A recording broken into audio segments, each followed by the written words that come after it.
తెలంగాణ గౌడ సంఘం మహిళా ఆర్గనైజర్స్ ఆధ్వర్యంలో ఇలా అన్న పల్లె లక్ష్మణ్ గౌడ్ గారి జన్మదిన వేడుకలు ఈరోజు ఘనంగా జరుగుతున్నాయి. అందుకు ముందుగా గడ్డమీది అనురాధ గారిని, మహిళా అధ్యక్షురాలని, ఇతర కార్యవర్గ సభ్యులని అభినందిస్తున్నాను. అన్నగారు వారి కూతురి కోరిక మీద సింగపూర్ ఎక్కడో వెళ్ళినట్లుగా విన్నాను. మరి అన్నగారు 56 ఆగస్టు 3వ తేదీన జన్మించారు. మరి 70 సంవత్సరాలకు దరిదాపులలో వస్తున్నా కూడా వారు యువకుడిలాగా ఈ సంఘానికి ఎనలేని సేవలు అందిస్తున్నారు. మరి ముఖ్యంగా చెప్పుకోవాలంటే తెలంగాణ గౌడ సంఘానికి సేవ చేసిన వాళ్ళల్లో అగ్రగాములు గౌతు లచ్చన్న గారు, బాలాగౌడ్ గారు, కేఈ కృష్ణమూర్తి గారు, ధర్మభిక్షం గారు, దేశన చిన్నమల్లయ్య, వాళ్ళ వరుసలనే చేరుతాడు అన్న పల్లె లక్ష్మణరావు గౌడ్. గత ఆయన ఈ 68 సంవత్సరాల తన జీవిత కాలంలో గణనీయమైనటువంటి అభివృద్ధి కార్యక్రమాల్ని మనం కొన్ని ఆయన చేసినట్లుగా రికార్డు చరిత్రలో నిలిచిపోతాయి.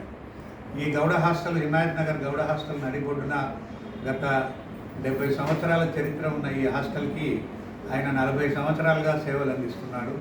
Managing committee member, vice president, అధ్యక్షుడిగా 4 సార్లు, తర్వాత గౌరవ అధ్యక్షుడిగా ఆయన కనుచూపులలోనే, అంటే ఆయన ఆధ్వర్యంలోనే ఈ సంఘం కొనసాగుతున్నది. మరి 1 లక్ష జీవిత సభ్యత్వాలు గౌడులని చేర్పించిన ఘనత, క్రియాశీల సభ్యులుగా 100 రూపాయలు కట్టిన వాళ్ళు మరి 1 లక్ష వరకు ఉన్నది. అది కూడా ఒక రికార్డే. అలాగే హిమాయత్ నగర్ గౌడ హాస్టల్లో వాయలార్ రవి చేత ఆనాటి కేంద్ర మంత్రి లేడీస్కి ఒకటి ప్రత్యేకంగా ఒకటి ఉండాలి, ఒక బ్లాక్ అని చెప్పి అటుపక్క ఈశాన్యంలో ప్రత్యేకంగా గేటు పెట్టి అక్కడ ఒక బ్లాకు, దీనికి మగపిల్లలకి సంబంధం లేకుండా వారి చేతుల మీద ప్రారంభించిన ఘనత వారికి, తర్వాత సావిత్రమ్మకి, అనురాధ గారికి దక్కుతుందనడంలో అతిశయోక్తి లేదు. అలాగే హిమాయత్ నగర్ గౌడ హాస్టల్ ఒకటే కాకుండా ఉప్పల్ భగాయత్లో ఆన్లైన్లో 1060 గజాలల్లో ఆన్లైన్లో కొని ఎలాంటి విమర్శలకు లేకుండా బ్యాంకు ద్వారా కొద్దిగా లోన్ తీసుకొని దాతల ద్వారా అనేకంగా 6-7 కోట్లు ఆయన ఫేస్ వాల్యూ మీదనే వచ్చినాయి ఇన్ని పైసలు అని అనడంలో సందేహం లేదు. ఎవరికి కూడా ఆ చరిష్మా లేదు. వారి ఫేస్ వాల్యూ చూసి ఇన్ని చందాలు వచ్చాయి.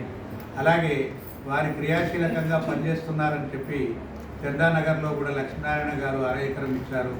దానికి కూడా తుది మెరుగులు అన్న ఆధ్వర్యంలోనే దిద్దబడి అది ప్రారంభోత్సవానికి నోచుకుంటుంది. ఇంకా కూడా ఏదైతే గవర్నమెంట్ ప్రారంభించాలనుకుంటుంది, కేసీఆర్ గారు మనకు 5 ఎకరాలు 5 కోట్లు అని చెప్పి రిలీజ్ చేయి అది అన్నారు, కానీ కార్యరూపం దాల్చలేదు. దాన్ని కూడా కార్యరూపం దాల్చేయాలి అని పొన్నం ప్రభాకర్ గారితో ఆయన ఎప్పుడు కూడా దాని మీద ప్రత్యేకంగా దృష్టి పెట్టి అక్కడ కూడా ఒక పెద్ద హాస్టలు, అలాగే కళ్యాణ మంటపము, మహిళలకి, ఒంటరి మహిళలకి అనురాధ గారు కూడా విన్నవించారు అక్కడ మాకు ఒక బ్లాక్ ఉండాలన్నా అని. మరి ఇలాంటి సంక్షేమ కార్యక్రమాలు అనేకంగా చేసిన ఘనత వారికే దక్కుతుంది.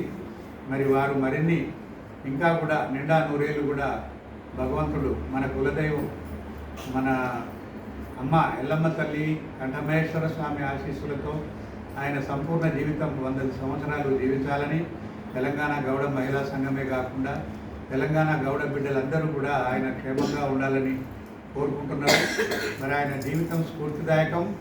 ఇంకా మరిన్ని సేవా కార్యక్రమాలు ఆయన చేయాలని, వారికి ఆయురారోగ్యాలు భగవంతుడు ప్రసాదించాలని కోరుకుంటూ అనురాధ గారు నిర్వహించిన వారు లేకున్నా కూడా అన్న మేము మీ అభిమానులం, మీకు మా అన్నగారి బర్త్డేకి రావాలని అనడం వల్ల అనేక మంది మహిళలు ఇక్కడికి వచ్చి విజయవంతం చేశారు.